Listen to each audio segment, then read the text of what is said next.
بسم الله الرحمن الرحيم رب العالمين والصلاة والسلام على سيد الأنبياء والمرسلين أما بعد أعوذ بالله من الشيطان الرجيم بسم الله الرحمن الرحيم اهدنا الصراط المستقيم صراط الذين أنعمت عليهم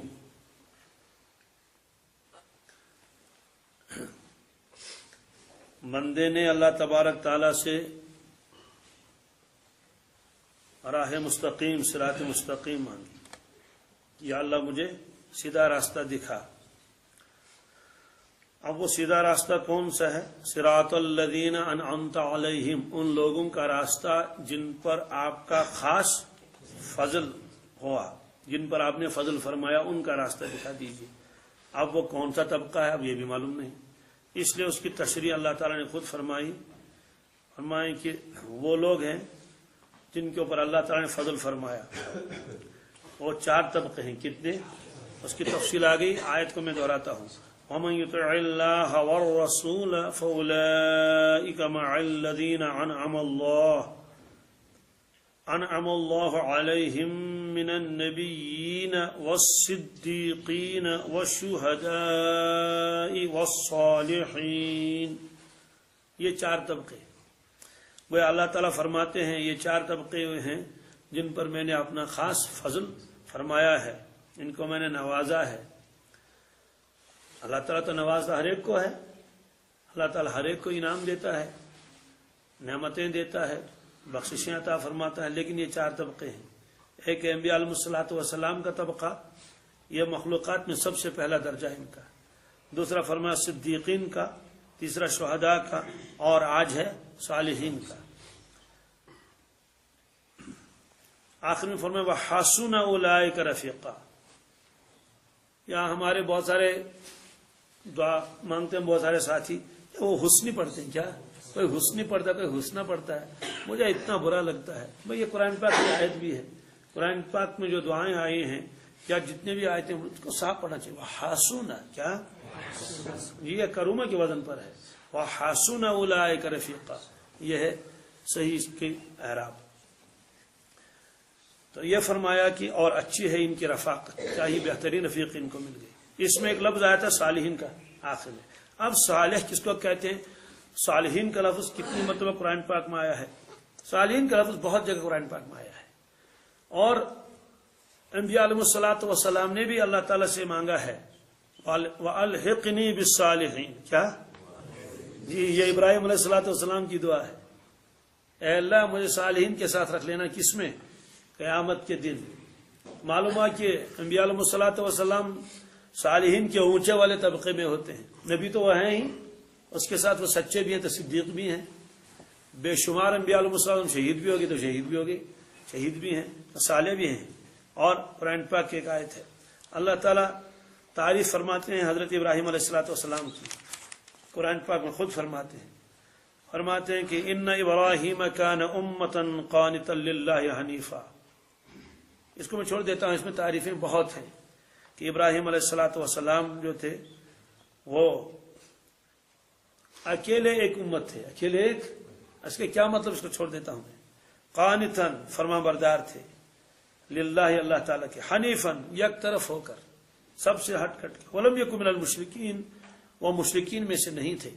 یہ کافروں کو جواب دیا گیا، وہ کہتے تھے کہ ہے یہ اشت یش ابراہیم علیہ السلام، اللہ تعالیٰ فرمو تو اشو مشرک، تم کہتے ہیں مشرک۔ فرما شاکرا لانعمہ، وہ اللہ تبارک تعالیٰ کے احسانات کو ماننے والے تھے، کیا شکر کرنے والے تھے اللہ تعالیٰ کے انعامات کا۔ اجتباہ، اللہ تبارک تعالیٰ نے ان کو برگزیدہ کیا، وہداہ، اور اللہ تعالیٰ نے ان کو ہدایت نصیب فرمائی، الی صراط مستقیم، کس کی؟ صراط مستقیم اتنی ضروری ہے، ابراہیم علیہ السلام کو صراط مستقیم، سیدھے راستے کی اللہ تعالیٰ نے ان کو ہدایت نصیب فرمائی۔ وآتیناہ فی الدنیا حسنہ، اور ہم نے ان کو دنیا میں حسنہ عطا فرمایا۔ حسنہ کے اندر کیا آتا ہے؟ ہر چیز آتی ہے، نبوت بھی، کمالات بھی، اخلاق بھی، اور اچھا تذکرہ بھی، یہ ساری چیزیں. وَإِنَّهُ فِي الْآخِرَةِ لَمِنَ الصَّالِحِينَ، یہ مجھے بتانا تھا. وَإِنَّهُ فِي الْآخِرَةِ، اور وہ آخرت میں لَمِنَ الصَّالِحِينَ، صالحین کے ساتھ ہوں گی. جن کے ساتھ؟ اس کا مطلب یہ نہیں کہ وہ تو خود نبی ہے تو صالحین کوئی نیچے والا درجہ نہیں. ہر نبی صالح ہوتا ہے، ہر نبی صالح ہوتا ہے. تو یہ فرمایا کہ صالحین کی جگہ بہت جگہ قرآن پاک میں آیا ہے، سب آیتوں کو دہرانا ضروری نہیں ہے. یوسف علیہ الصلوۃ والسلام کے بھائیوں نے بھی کہا تھا وَتَكُونُوا مِن بَعْدِهِ قَوْمًا صَالِحِينَ. تو اس طرح سے اب سوال ہے کہ صالح کس کو کہتے ہیں، یہ اصل مسئلہ ہے. یہ نکلا ہے صلح یصلح بھی پڑھ سکتے ہیں، باب نصر ینصر سے بھی ہے، اور باب کرمہ سے بھی ہے. صلح کیا؟ صلح باب کرمہ سے بھی آتا ہے. اور اسی طرح سے باب فتح سے بھی آتا ہے. صلح یصلح، صلاح کس سے کہتے ہیں؟ ایک ہے صلاح، ایک ہے اصلاح. صلاح کے معنی آتے ہیں خود نیک بننا، کیا؟ اصلاح کے معنی آتے ہیں دوسروں کو نیک بنانا، دوسروں کو نیک بنانا. تو صالح وہ شخص جو خود نیک بن گئے ہو، مصلح وہ شخص جو دوسروں کو نیک بنانے کی محنت کرتا ہو. اب پھر مسئلہ آ گیا صلاح کسے کہتے ہیں، صلاح کسے کہتے ہیں؟ صلاح ضد فساد کی، کس کی؟ صلاح کس کی ضد ہے؟ فساد کسے کہتے ہیں؟ بربادی، خرابی، تباہی. یہ بربادی اور تباہی صرف اس اعتبار سے نہیں کہ بھائی فلان جگہ طوفان آ گیا تو بربادی ہو گئی، سیلاب آ گیا تو اس کی وجہ سے اتنی بربادی اور تباہی ہو گئی. اس کو تو لوگ بربادی اور تباہی کہتے ہی ہیں، لیکن یہ تو ہے ہی بربادی اور تباہی. کہیں آگ لگ گئی، اللہ تعالیٰ بچا لی تو اس کی وجہ سے بربادی اور تباہی آ گئی. ایک تباہی ہوتی ہے اعمال کے اعتبار سے. کس کے اعتبار سے؟ اخلاق کے اعتبار سے تباہی آ گئی، اعمال کے اعتبار سے بربادی آ گئی. انسانیت کے اعتبار سے تباہی اور بربادی آ گئی کہ انسانیت اس میں نہیں رہی، اخلاق نہیں رہے، اعمال نہیں رہے، تقوی اور پرہیزگاری ختم. تو اس وقت بھی لفظ فساد استعمال کر لیتے ہیں. اور اس کا ثبوت قرآن پاک میں خود ہے کہ جب منافقین سے کہا جاتا تھا کہ تم فساد مت مچاؤ، وَإِذَا قِيلَ لَهُمْ لَا تُفْسِدُوا فِي الْأَرْضِ، یہ فساد کیوں مچاتے ہو زمین میں، ایسا نہ کیا کرو، خرابی مت ڈالو. قَالُوا إِنَّمَا نَحْنُ مُصْلِحُونَ، کہتے تھے تو ہم تو اصلاح کرنے والے، ہم تو وہ جو فساد کرتے تھے وہ کہ لوگوں کو اللہ کے نبی صلی اللہ علیہ وسلم کے پاس جانے سے روکتے تھے، طرح طرح کے شک شبہات ڈالتے تھے، ہے اوڑ میں گچو کی امی سجم پکیو کی ہیں، یہ ساری چیزیں. تو جب ان سے کہا جاتا تھا یہ تو فساد کرتے تم، تو کہتے تھے ہم تو اصلاح کرتے ہیں. ہم تو اصلاح کس کا نام رکھا تھا؟ تاکہ کوئی آدمی اللہ کے نبی صلی اللہ علیہ وسلم کے پاس نہ جائے، اسلام قبول نہ کرے. تو یہ ہے. تو فسد یفسد کے معنی آتے ہیں خراب ہونا، برباد و تباہ ہونا. ایک حدیث پاک میں بھی ہے کہ دو بھوکے بھیڑیے، ایک تو ہیں بھوکے، ایک ہیں بھیڑیے، رام ہوئی، یہ مطلب زبردست بچائے سے. پھر ان کو چھوڑ دیا گیا گنم میں. گنم کسے کہتے ہیں؟ بھیڑ اور بکریوں کا ریوڑ، اس میں ڈال دیا ان کو. اب جب وہاں اس میں جائیں گے دیکھیں وہ کیا تباہی مچائیں گے، کتنوں کو وہ ختم کر لیں گے، چیر پھاڑ کر لیں گے.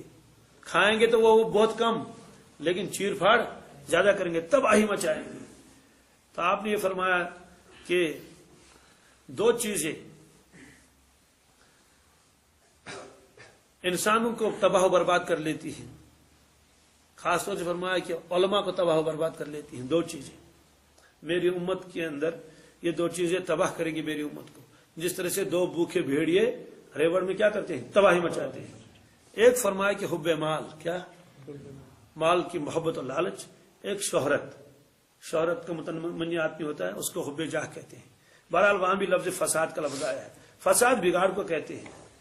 فساد کی ضد ہے صلاح. صلاح کے معنی آتے ہیں تمام رذائل کو دور کر لینا، جتنے برے اخلاق ہیں، حسد ہے، کبر ہے، غرور ہے، دکھاوا ہے، یہ ساری چیزیں ہیں.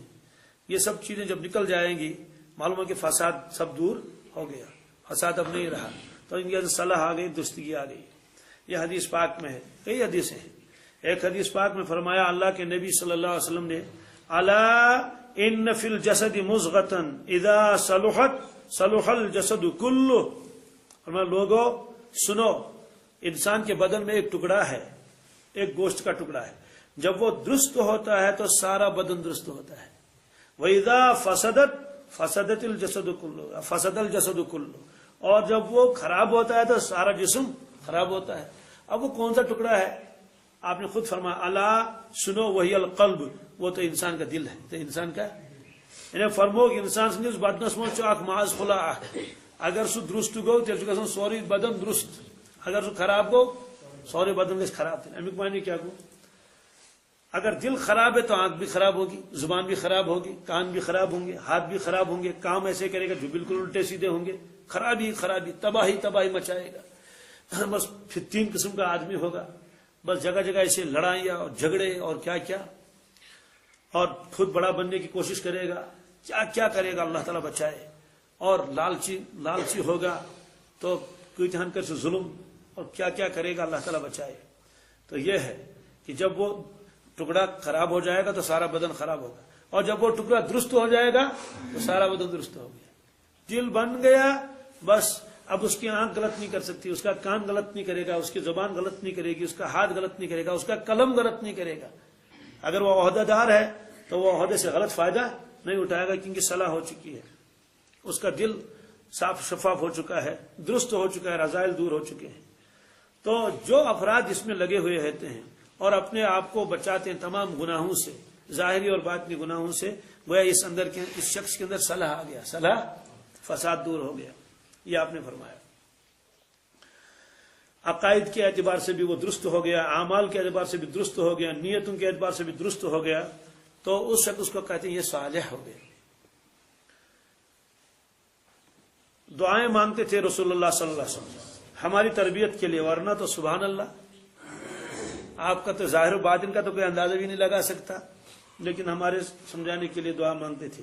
فرماتے تھے اللہم اجعل سریرتی خیرا من علانیتی، یا اللہ میرے باطن کو میرے ظاہر سے زیادہ بہتر بنا۔ اللہم اجعل سریرتی خیرا من علانیتی، یا اللہ میرے باطن کو میرے ظاہر سے زیادہ بہتر بنا۔ معلوم ہے کہ باطن بہت بہتر ہونا چاہیے، اب ظاہر نہیں، واجعل علانیتی صالحہ، یا اللہ میرے ظاہر کو بھی صالح بنا۔ کیا بنا؟ یعنی ظاہری اعتبار سے بھی میرے اعمال کیا ہونے چاہیے؟ بہت ہی اچھے ہونے چاہیے، لیکن باطن بھی میرا صحیح ہونا چاہیے۔ دونوں چیزیں آپ نے مانگی، ظاہر بھی مانگا، باطن بھی مانگا۔ اس سے معلوم ہوا کہ اگر کسی کا ظاہری خراب ہے، باطن کتنا ہی اچھا ہو تو پھر بھی تو خرابی ہے، اور اگر کسی کا ظاہر بہت اچھا ہے، حاجی بھی ہے اور زکوٰۃ بھی دیتا ہے اور نمازیں بھی پڑھ لیتا ہے، لیکن اندر سے سب خراب ہے، نیت ٹھیک نہیں ہے، تو ناکام ہے۔ تو ہماری شریعت نے جتنا زور باطن پر لگایا اتنا زور ظاہر پر لگایا، جتنا زور ظاہر پر لگایا اتنا زور باطن پر لگایا۔ دونوں چیزیں ضروری ہیں۔ اسی لیے قرآن پاک نے فرمایا وَذَرُوا ظَاهِرَ الْإِثْمِ وَبَاطِنَهُ، لوگوں ظاہری گناہوں کو بھی چھوڑ دو اور باطنی گناہوں کو بھی چھوڑ دو۔ تو باطنی گناہوں کے چھوڑنے کا الگ حکم لگا دیا، ظاہر اور باطن۔ بعض لوگ کہتے ہیں دل گش ٹھیک آسن، کیا گش آسن؟ بس دل گش آسن ٹھیک، بالکل یہ تو صحیح بات اس نے کہی، لیکن اس کے کہنے کا مطلب یہ ہے کہ یہ جو میں ظاہر میں گڑبڑ کرتا ہوں مجھے اس پر روک ٹوک مت کر لو، بس دل گش صحیح آسن، تو یہ بھی غلط ہے۔ تو بعض لوگ کہتے ہیں کہ ہے اس کیا گو دل ویل میں مراد کو پتہ ذکر اذکار کیا کیا اعمال چھ، تو یہ بھی غلط ہے، اس لیے کہ اس کا دل صحیح نہیں۔ دونوں صحیح ہونے چاہیے۔ آپ بھیڑ کا گوشت تب کھائیں گے جب اندر سے وہ صحیح نکلے گا۔ اگر تو کاٹ کروان زبان نیبر کن اصل اندر کن یل وچھو مازس خرابی تتھ کیم پیمت، تو کوئی اس کو لے لے گا؟ آپ اس کو کھانے کے لیے تیار ہو جائیں گے؟ نیول اندر کی ماز گمت تو کچھ بھی نہیں ہے، تو اس کا تو ظاہر تو ٹھیک تھا اس کا، لیکن اس کا تو باطن سارا خراب ہے، بھائی اس کو کھا نہیں سکتے، ہاتھ مت لگاؤ۔ اوپر سے اخروٹ بہت اچھا ہے، صاف و شفاف ہے، صابن چھرس مجموع یل پھٹروک سدرا ادھر ژھۄژ ساری ڈونے سی تھی، تو ات کیا یہ باو؟ اور اگر نیبر کن گولڑ کرہین تک مل پت کن ہے تو آپ کسی ٹھیک ہے آپ نے گھر میں تو استعمال کر سکتے ہیں، لیکن آپ بازار میں لے جائیں گے کیا اس کو شو میں رکھ سکتے ہیں؟ نمائش میں رکھوانیت وہ کہیں گے آپ نے اس کو صاف کیوں نہیں کیا ہے، یہ تو کیا اس کو واپس کر لیجیے۔ دپیس یہ گوج اصل دپی ہے گوج کے اصل تھا آت نے آت کو اس میں خریدار ہی نا۔ تو مور کو کہتے ہیں کہ یہ تمام پرندوں کا راجا ہے، کیا سوال ہے کہ اس کو راجا کیوں بنایا گیا؟ اس کے وزن کی وجہ سے، اس کا وزن اتنا ہے، حالانکہ اس سے زیادہ وزنی جانور آپ کو ملیں گی، صرف اس کے ظاہر کی وجہ سے. کس کی وجہ سے؟ اس کا ظاہر ہے. اس ظاہر کی وجہ سے اس کو پرندوں کا راجا کہا گیا. سر کے اوپر تاج ہے اور بہت ہی خوبصورت پر ہے. اب تفصیل کرنے کی ضرورت نہیں، تو فوراً آپ کے ذہن میں تو مور کا تصور آ گیا. تو واقعی ہے پرندوں کا راجا کہ نہیں؟ مگر گانٹ کیا لائے تمس برونٹ کی، کاو کیا لائے تمس برونٹ کی، واقعی پرندوں کا راجا ہے. ایسا اللہ اکبر، جیسے پہلے زمانے میں کہتے تھے کہ بادشاہ تاج آسن کلس پہ، تمس تاج کلس پہ. کیا خوبصورت ہے. لیکن مجھے بتائیے، اگر اس کے سارے پر اکھیڑ دیے جائیں، تاج تو ثھنس کرپت سورے، پتہ یہ کنس من دپیک ہے بھس پرندوں کا راجا، تمس مانیا کہاں؟ اسے کہیں گے بھائی ہٹ، پرندوں کا راجا ہے. تو پرندوں کا راجا تو اس کے سر پر تاج ہوتا ہے. کہتے ہیں میں اوس مگر میں سن سے ٹھٹت، میں سن سے مطلب یہ تیوت ضروری کہ ہے نا، جیسے ہم لوگ آج کہتے ہیں کہ یہ بھی ضروری نہیں. تو سارے تیر آشس کڑت تو سوس پت گزو یا کیا کھنز پوتا ہے، تو اس کو کوئی بادشاہ بنانے کے لیے تیار ہوگا؟ مانتا. اس سے کہیں گے بھائی میں فلاں کا بیٹا ہوں، پدرم سلطان بود، میں آج بڑی بب قطب الختاب. اسے کہیں ٹھیک ہے، لیکن آپ کیا ہیں؟ آپ تو اپنا بتا تو اس نے کہا نا مو مول تھی بڑی بب سوس پرندوں کا راجا. اسے کہیں گے ٹھیک ہے، اس کے سر پر تاج تھا، اس کی وجہ سے ہم نے اس کو راجا بنایا تھا. اس کے بدن کی ساخت ایسی تھی، اس کے اوپر سارے پر موجود تھے، بہت خوبصورت تھا. باقی جب آتا تھا تو سارے پرندے وہ کیا کرتے تھے؟ اش کرتے تھے اور رشک کرتے تھے. کیا شان ہے اس کی. لیکن تمہارے کوئی چیز ہے ہی نہیں، بس صرف تو نام ہے کہ تم مور کے خاندان سے ہو. تو بتائیے ہے یا نہیں ہے؟ تو ظاہر ہے. بہرحال تو باطن بھی ہونا چاہیے. باطن کی مثال بھی آ گئی. ظاہری سے آدمی کبوتر اور کوئل کے اندر فرق کر سکتا ہے. یا کوتر ہوچ ککل، یہ کاو ہوچ گانٹ. اگر ظاہری نمو سارے وڑیت تیل کت تر فکری کہ کٹ ماز کس تو بڑ ماز کس تو، یا اگر ہونس تو کٹس کیا فرق گھس پہ أندر کن تیل. شاید ہی ما آس کھانا اس زن تہ ہیکہ ونتھ، کم مشینہ آس، عوام تو نہیں بتا سکتے نا. اس لیے اللہ کے نبی صلی اللہ علیہ وسلم نے ظاہر بھی مانگا اور باطن بھی مانگا. معلوم ہوا کہ ہر مسلمان کا ظاہر بھی درست ہونا چاہیے اور باطن بھی. اگر اس کا باطن درست نہیں ہے تو اس کو صالح نہیں کہیں گے، اور اگر اس کا ظاہر ہی درست نہیں تب بھی اس کو صالح نہیں کہیں گے. تو یہ فرمایا کہ وہ دل ہے. اس لیے اکابر بہت محنت کرتے تھے دل پر، تاکہ دل کیا بن جائے؟ نیک بن جائے. جب دل نیک بن جائے گا انشاءاللہ اس کے اعمال بھی درست ہو جائیں گے. ایسے ہی حدیث پاک میں ہے، یہ حضرت عمران ابن حطان رحمۃ اللہ علیہ فرماتے ہیں، یہ تابعی ہیں، فرماتے ہیں اتیت ابا ذر، میں حضرت ابو ذر کے پاس پہنچا، فوجدتہ فی المسجد، میں نے ان کو دیکھا مسجد میں چادر اوڑے ہوئی ہے، محتبیاً بکساء اسود، کالی چادر، وحدہ اکیلے. فقلت یا ابا ذر ما هذه الوحدۃ، میں نے کہا حضرت اکیلے کیا کر رہے ہیں آپ یہاں؟ تو انہوں نے وہاں سے حدیث سنائی. فقال سمعت رسول اللہ صلی اللہ علیہ وسلم یقول الوحدۃ خیر من جلیس السوء، فرمایا کہ میں نے اللہ کے نبی صلی اللہ علیہ وسلم سے سنا کہ تنہا رہنا بہتر ہے برے ساتھی سے. کس سے؟ برے ساتھی سے تنہا رہنا بہتر ہے. والجلیس الصالح خیر من الوحدہ، اور فرمایا سنو صالح کا لفظ یہاں آیا نا، اس لیے میں اس حدیث کو لایا یہاں کہ صالح ہم نشین یہ بہتر ہے تنہائی سے. کس سے؟ کیونکہ اس کے اثرات مجھ پر پڑیں گے، اس سے میں نیک بات سیکھ لوں گا. وَإِمْلَاءُ الْخَيْرِ خَيْرٌ مِنَ السُّكُوتِ، اچھی بات زبان سے نکالنا یہ سکوت سے بہتر ہے، خاموشی سے بہتر ہے. وَالسُّكُوتُ خَيْرٌ مِنْ إِمْلَاءِ الشَّرِّ، اور سکوت ہی بہتر ہے بری بات کہنے سے. تو یہ انہوں نے وہاں سے حدیث سنا لی حضرت ابو ذر رضی اللہ تعالیٰ عنہ.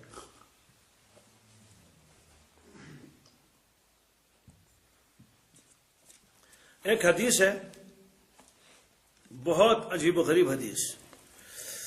وہ کیا ہے؟ بعض لوگ تو اپنے کم علمی کی وجہ سے بلا وجہ اعتراض کرتے ہیں احادیث پر. جب علم نہیں ہے تو حدیثوں پر بھی اعتراض ہوتا ہے کہ یہ حدیث ہی نہیں ہوتی. تو حدیث کیا ہے سن لیجیے. یہ ترمذی کی اس میں مشکات شریف میں یہ حدیث ہے. حضرت ابو ہریرہ رضی اللہ تعالی روایت فرماتے ہیں قال رسول اللہ صلی اللہ علیہ وسلم من تمسک بسنتی عند فساد امتی فلہ اجر 100 شہید. جس شخص نے عمل کیا میری سنتوں پر، تمسک کے معنی آتے ہیں مضبوط پکڑنا تاکہ چھوٹے نہیں، من تمسک بسنتی عند فساد امتی، جب میرے امت کے اندر فساد آ چکا ہو، کیا آ چکا ہو؟ دیکھو فساد صلاح کی ضد ہے. فلہو اجر 100 شہید، آپ نے فرمایا اس وقت اس آدمی کو 100 شہیدوں کا ثواب ملے گا. کس کا؟ یہ ایک روایت ہے. دوسری روایت ہے آپ نے فرمایا ان الدین لا یعرض الى الحجاز کما تعرض الحیۃ الى جوہرها. یہ ایک روایت آپ نے فرمایا. ایک روایت میں فرمایا ان الدین بدا غریبا وسيعود کما بدا. ایک روایت میں آپ نے فرمایا ان الدین لا یعرض الى المدینہ، کہ بے شک دین واپس آئے گا مدینہ طیبہ. کہاں آئے گا؟ اور یہ روایت لکھی ہوئی ہے وہاں بھی ریاض الجنہ میں، جو چھوٹے چھوٹے دروازے بنے ہوئے ہیں ان میں دروازے نہیں ہیں، صرف دروازوں کی وہ شکل بنائی ہوئی ہے اور وہ اس کے ہیں ایلومینیم کے کہیے اس طرح سے ہے. تو اس میں یہ روایتیں لکھی ہوئی نہیں ہے بلکہ وہ بنائی گئی ہیں. آج سے نہ بناؤ ربڑ کی بھی کنجی، تو وہ بالکل لکھی ہے. وہ تو یہ حدیث وہاں بھی ہے ان الدین لا یعرض الی المدینہ، بے شک دین واپس آئے گا مدینہ طیبہ کما تعرض الحیۃ الی جوہرها، جیسے سانپ واپس اپنے بل میں آتا ہے. آپ سانپ سے کیوں تشبیہ دے دی؟ اس وقت اس حدیث کی تشریح کرنی مقصود نہیں ہے، صرف یہ بتانا ہے. آپ نے فرمایا کہ دین جب آیا ان الدین بدا غریبا، کوئی اس کو پہچانتا نہیں تھا، دین کو بالکل ایک اجنبی چیز تھی. وسيعود کما بدا، پھر تو پھیلا پورے عالم میں. فرمایا پھر ویسا ہی ہوگا، پھر ویسا ہی ہوگا، نکل جائے گا دین تمام شہروں سے اور ملکوں سے، واپس آ جائے گا مدینہ طیبہ. پھر آپ نے فرمایا فطوبى للغرباء، غریبوں کو خوشخبری سنا دو. کیا سنا دو؟ طوبہ کیا ہے؟ بعض لوگوں نے کہا یہ جنت کا ایک درخت ہے، بعض لوگوں نے کہا بس خوشخبری بنی غربان، کیونکہ انہوں نے فرمایا ان الدین بدا غریب، ان الدین بدا غریبا. اسلام جب نکلا، جب شروع ہوا تو اجنبی تھا. وسيعود کما بدا، پھر ایسا ہی ہو جائے گا. تو غربا کو خوشخبری سناؤ. تو یہ غربا کون سے ہیں؟ وہ جن کے پاس مال نہ ہو. فرمایا نہیں وهم الذين يصلحون ما افسد الناس من بعد من سنتي، رواه ترمذی. یہ وہ لوگ ہوں گے یصلحون، وہ درست کریں گے، ما افسد الناس، جس کو لوگوں نے برباد کر دیا ہو، من بعد میرے بعد، من سنتی میرے طریقے کو. فرموک یا سا سجامات یم بے درست کرن تمن تمام سنتن یم مین امتن اسن کیا لت مج کری سارے سنت رہی طوفان سے تم. تو فرمایا کہ ان کو خوشخبری سنا دو. ان کو غریب کیوں کہا؟ حالانکہ تو امیر بھی ہو سکتے ہیں نا. یہاں غریب سے یہ مراد نہیں کہ پیسے نہیں تھے ان کے پاس، یہاں غریب سے مراد ہے لوگ ان کو اجنبی نظروں سے دیکھتے ہوں گے. بات سمجھ آ گئی؟ اب مجھے بتائے دفتر میں کوئی اسلامی لباس لے کر جائے گا تو سارے اجنبی نظروں سے دیکھیں گے نا، ہے یہ کیا سامد نو کیا تھا نا، ہے ڈسپلن عجیون. بات سمجھ آ گئی؟ کیونکہ سارے لوگ ایک طریقے کے ہوں گے، یہ دوسرے طریقے کے ہوگا. عجیب معاملہ تو یہ ہے، پہلے تو رشوت خوروں کے بارے میں میٹنگیں ہوتی تھی، بھائی فلاں آدمی رشوت ہے اس کو کیا کریں گے. اب رشوت نہ لینے والوں کے بارے میں میٹنگ ہوتی ہے. بات سمجھ آ گئی؟ ہے ام زیادہ تروٹ سون رشوت دپن چھل لگی زون یہ اٹنکی ام کے ریشتے تنگ دیون دارت کن اندس لداخ وداخ. آج ایسا ہوتا ہے اور میں اس کا خود گواہ ہوں کہ جو لوگ خود آ گئے اور نے کہا ہم پریشان ہو چکے ہیں، دفتر والے ہم کو نکال دیتے ہیں. کیوں؟ ہم رشوت نہیں لیتے ہیں، کیونکہ ہم کو رشوت جو ہے لینا ہے اور آگے افسروں کو دینا ہے. میں نے ان کو بتایا بھائی یہ کام مجھ سے نہیں ہوگا اور اس لیے میرے خلاف کاروائی ہو رہی. بات سمجھ آ گئی؟ کاروائی خلاف کس کے خلاف ہو رہی ہے؟ آج نیکوں کے خلاف کاروائی ہو رہی ہے جو رشوت نہیں لیتے، دیانتداروں کے خلاف. حالانکہ پہلے زمانے میں الٹا ہوتا تھا. تو یہ ہے فرمایا کہ یہ جو میری سنتوں پر چلنے والے ہوں گے، میرے دین پر چلنے والے ہوں گے، یہ تو اجنبی بنیں گے. کیا بنیں گے؟ جی. غریب کا ایک ترجمہ یہ بھی ہے، یہ کم درجے کے جو لوگ ہوں گے وہ تو سنتوں پر چلیں گے، باقی مالدار بھی ہے. یہ مسئلہ تھا تم فرصتی بیچارے بات کھانا صبح چائے سے چون کھڑا تو وہ کیا دین پر چلیں گے. یہ فرمایا وهم الذين يصلحون ما افسد الناس من بعد من سنتي. اب سوال یہ ہے کہ اس میں تو یہ ہے جو میری سنت پر عمل کرے گا اس کو اتنا ثواب ملے گا. یہ ثواب اتنا کیوں ملے گا؟ سن لیجئے، ایک ہے شہید ہونا، ایک ہے شہید کا ثواب ملنا. یہی تو علم کی کمی ہے.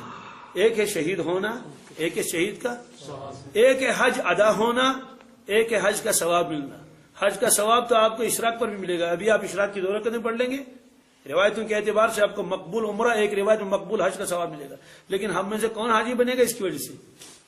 تو حاجی بننا الگ ہے، اس کا درجہ الگ ہے، ثواب ملنا الگ ہے۔ یہ نہیں فرمایا کہ وہ 100 مرتبہ شہید ہوگا، خوب سن لیجیے، پر اس کو 100 شہیدوں کا ثواب ملے گا۔ جیسے آپ نے فرمایا جو یتیم کے سر پر ہاتھ پھیرے گا، یتیم کے سر پر ہاتھ پھیر لیا، فرمایا کہ انا و کافل الیتیم، میں اور یتیم کو پالنے والا، فرمو نبی کریم اشت بھی یتیمس رچن وول، یہ یتیم روش کو ہا قضا فی الجنہ، اور جنت میں ہم دونوں ایسے ہوں گے۔ کیا ہوں گے؟ وہ اشارہ الی اصبعہ، آپ نے 2 انگشتان مبارک سے اشارہ کیا یہ، تو کیا مجھے بتائیے اگر کوئی آدمی کسی یتیم کو پالے گا، رکھوالی کرے گا، یتان سے بوڑ گو رچن پولن، تو کیا وہ اللہ کے نبی کے برابر اس طرح ہوگا؟ کیا وہ نبی بنے گا؟ نبی بھی نہیں بنے گا، صدیق بھی نہیں بنے گا۔ لیکن آپ نے فرمایا دیکھو یعنی وہ میرے بالکل قریب ہوگا۔ کیا ہوگا؟ اب قریب کا کیا مطلب ہے؟ بار بار اس کو میری زیارت نصیب ہوگی وہاں، اور بالکل میرے قریب میں ہی اس کو جگہ دے دی جائے گی۔ ظاہر سی بات ہے نبی تو نہیں بن سکتا، صحابی بھی نہیں بن سکتا، لیکن یہ درجہ دے دیا گیا اس کو کہ اس نے یتیم کی کیا کی کفالت کی۔ تو یہ فرمایا کہ اس آدمی کو 100 شہیدوں کا ثواب ملے گا۔ اب ثواب اتنا کیوں ہے؟ اور کچھ ہونا چاہیے؟ کہتے ہیں شہید جب ہوتا ہے تو اس کی جان چلی جاتی ہے، جان پیش کر لیتا ہے۔ تو اب اس نے کیا کیا؟ کہتے ہیں شہید نے تو زخم کھائے اور جان دے دی، اس نے بھی زخم کھائے۔ اس نے کون سے زخم کھائے؟ پرت دس پام مولس الگ دان پام، موجس الگ دان پام، آئے وہ نیری تو نماز مز وچ گجور ہٹ گومت، ریش خارا تھمت، یہ چل نہیں یہ ہے نا۔ مولانا طارق جمیل صاحب بیان میں فرماتے ہیں کہ جب میں نکلا تھا علم دین کے لیے تو والد نے مجھے نکال دیا، آپ کیسٹ ان کے سن گھر سے نکال دیا، اور وہ بتا رہے ہیں کہ وہ تاریخ بھی بتا رہی ہے شاید 23 نومبر یا کیا، مجھے والد صاحب نے 1972 میں گھر سے نکال دیا۔ تو فرمایا کہ میرا کوئی غلط مطالبہ نہیں تھا۔ تو گھر سے نکالا جاتا ہے، بات سمجھ آ گئی؟ پتہ نہیں کتنے کو نکالا، اور تانے کتنے دیتے ہیں، دوڑ چس جٹن تو ہزار چس سٹن۔ یہ تانے جو آدمی سن لیتا ہے، یہ ادبن ہے ین پیڑی میں اللہ والے تن پیڑ کیا سو کو مال کام۔ بات سمجھ آ گئی؟ خود سن لیجئے، جو بیچارہ یہ تبلیغی سن لے گا اس کے دل پر کیا گزرے گی۔ یا تو اس کو تبلیغ چھوڑنی ہے نا، سسنت رہی تھی، یا چم تان برداشت کریں۔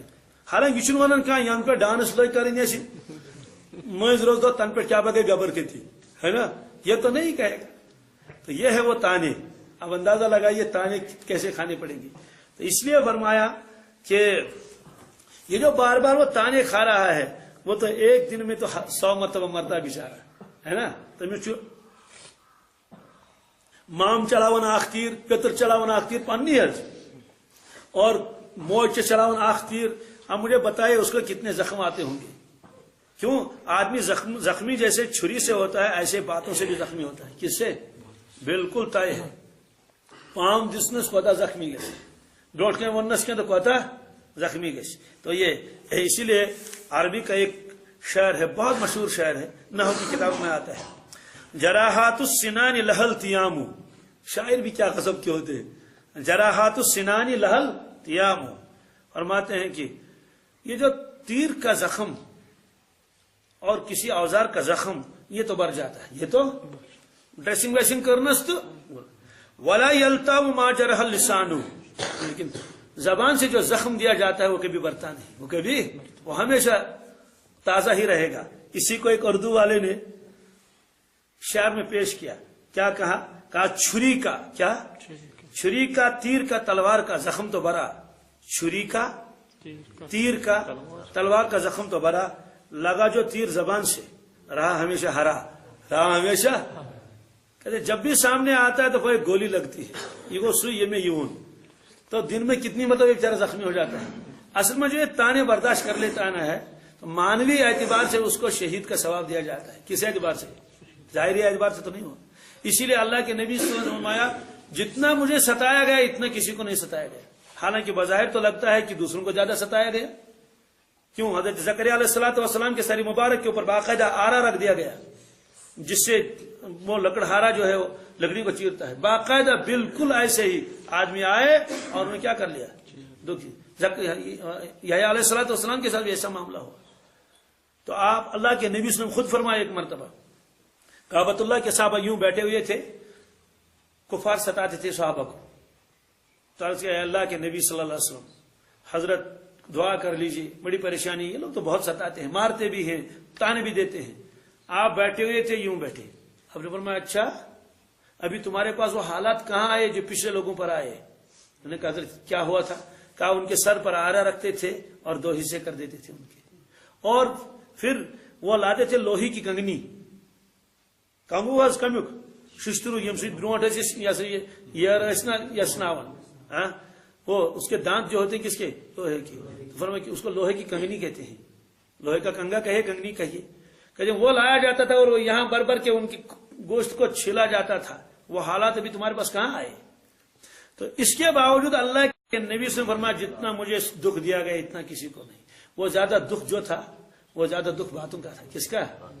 بہت دکھ دیتے۔ دیکھو جھوٹے کو کوئی جھوٹا کہے گا زیادہ دکھ نہیں ہوگا، کیا خیر میں کہتا ہوں بچھس اندر کی بتا میں واریا وہ ہے نا، اچھا رشوت خور اگر میں ہے رشوت خور دین کرا خدا ہے ثابت کریو مگر اندر کی میں واریا روٹ تیوز ملال، لیکن امانت دار کو کوئی رشوت خور کہے گا تو اس کے دل پر کیا گزرے گی، ہے نا؟ کسی بے گناہ پر آپ گناہ کی تہمت لگا دیں گے، وہ تو خون کے آنسو روئے گا، بات سمجھ آ رہی؟ کسی نیک آدمی کو آپ بدذات کہیں گے اس پر کیا گزرے گی؟ تو یہ ہے جب کسی صالح انسان کو جو نیک ہے، نیک نیت بھی اس کی اچھی ہے، دوسروں کی وہ چاہتا ہے کہ خیر خواہی، جب اس کو یہ تانے دے دیے جائیں گے تو اس پر کیا گزرے گی؟ اس لیے آپ نے فرمایا کہ وہ لوگ تانے بھی برداشت کریں گے اور میری سنتوں پر عمل کر لیں گے، اس لیے فلہ اجر 100 شہید، 100 شہیدوں کا ثواب مل جائے گا اس کو۔ خلاصہ یہ نکلا صلاح کس سے کہتے ہیں؟ صلاح کے معنی آتے ہیں درستگی، جس کے تمام جتنے بھی باطنی خرابیاں ہیں، ظاہری خرابیاں، یہ سب نکل گئی ہیں، اس کو صالح کہتے ہیں۔ اس پورے طبقے کو صالحون اور صالحین کہتے ہیں۔ تو اللہ تبارک تعالیٰ فرماتے ہیں جو آدمی اطاعت کرے اللہ تبارک تعالیٰ کی اور رسول اللہ صلی اللہ علیہ وسلم کی، اس کو میں نوازوں گا، ان 4 طبقوں کے ساتھ اس کو اٹھا لوں گا محشر کے میدان میں۔ چوتھا طبقہ آ گیا صالحین، اس سے مولا اس سے نیچے کوئی طبقہ ہی نہیں، اس سے نیچے کوئی، اب اس سے کوئی ولایت کا کوئی طبقہ نہیں، صالحین کے اوپر بس کر لیا 4 طبقے۔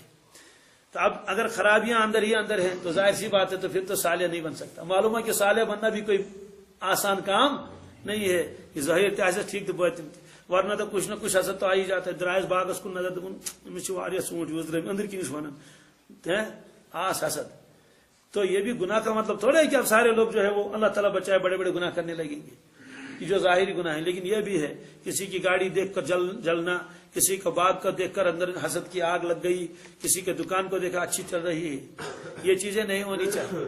اگر ہمارے اندر ہیں تو کوشش کریں امس دت خدا میون کیا نیون امین گاڑ ام کھت اصل انتر، یہ سب چیزیں ذہن سے نکال دینی چاہیے۔ جس کو کسی کو اللہ خزانے دے دے تو میرا تو نہیں لیا ہے نا، بس اس سے خوش ہونا چاہیے۔ مسلمان کو اگر اللہ تعالیٰ ترقی دے دے خوش ہونا چاہیے، کیوں؟ پھر بھی ہمارے ہی کام آئے گا۔ مسلمان چھو روپی وول چھو توجہ منائے مشیر کل جائے، ہاں منائے نا، توجہ دی دینس کے نت قربان کری مدد۔ اس لیے مسلمان کے ساتھ تو حسد ہونا ہی نہیں چاہیے، حسد تو کسی کے ساتھ نہیں ہونا چاہیے، خاص طور سے مسلمان کے ساتھ، صالحین کے ساتھ۔ تو یہ آخری فرمایا، آخر میں ایک ٹکڑا ہے، اس کو سن لیجئے۔ فرمایا ذالک الفضل من اللہ، کیا؟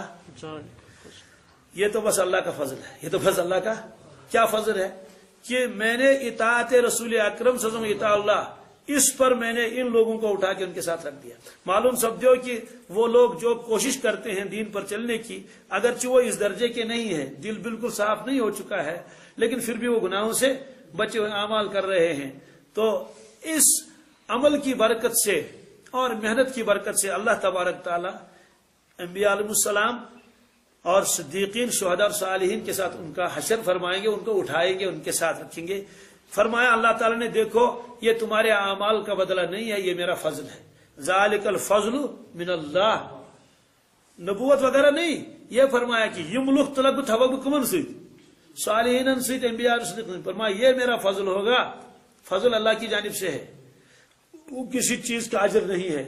ورنہ اگر اللہ تعالیٰ اجر دی تو اس کے بعد تو سوال ہی، ذالک الفضل من اللہ، یہ اللہ کا فضل ہے۔ وکفی باللہ علیما، اللہ کافی ہے جاننے والا، اس کو معلوم ہے کس کے دل میں کیا کیا چیز تھی۔ اسی لیے کسی نے کہا تھا فرمایا کہ احب الصالحین ولست منہم، فرمایا کہ دیکھو مجھے نیک لوگوں سے بہت محبت ہے، چل رہا ہوں ان کے راستے میں، اگرچہ میں اس منزل پر نہیں پہنچا، لعل اللہ یرزقنی صلاحا، بس یہ امید ہے کہ مجھے بھی اللہ تعالیٰ صلاح عطا فرمائے. بہرحال کیا مانگا تھا؟ ہم کو صراط مستقیم دے دے، صراط الذین انعمت علیہم. آگے ٹکڑا آئے گا غیر المغضوب علیہم ولا الضالین، تب یہ پھر اس کی وضاحت ہو جائے گی کہ یہ منعم علیہم کون ہے.